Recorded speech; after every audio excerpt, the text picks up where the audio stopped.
नमस्कार मित्रांनो. तर आजची गोष्ट आहे सिंह आणि कोल्हा. तर चला तर मग बघूया काय आहे ही गोष्ट. एक होते जंगल, तेथे होता सिंह.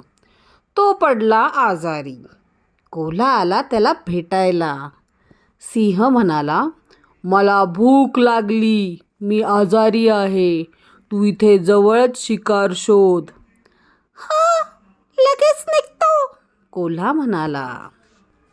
कोल्ह्याला रानात मेंढ्या चरताना दिसल्या. कोल्हा मनाशी म्हणाला, वाह, चांगली शिकार आहे. एक मेंढी पकडू, सिंहाकडे घेऊन जाऊ.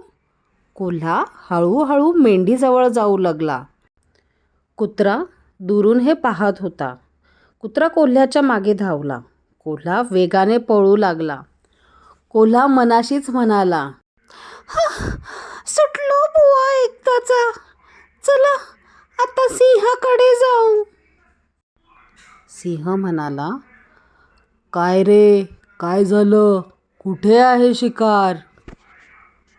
त्यावर कोल्हा म्हणाला, शिकार दिसली, मी पकडायचा प्रयत्न केला, तेवढ्यात कुत्रा माझ्यावर धावून आला, म्हणून मी परत आलो. आता जातो दुसरी शिकार शोधतो. असं म्हणून कोल्हा दुसरी शिकार शोधायला निघून गेला. कशी वाटली तुम्हाला आजची स्टोरी? कमेंट करून नक्की कळवा. आणि हो, पुढे काय झालं असेल ते तुम्ही मला नक्की सांगा, ते पण कमेंट करून. गोष्ट आवडली असेल तर नक्कीच लाईक करा आणि कमेंट करा. आणि चॅनलला अजूनही सबस्क्राईब केलं नसेल तर नक्की सबस्क्राईब करा. Thanks for watching.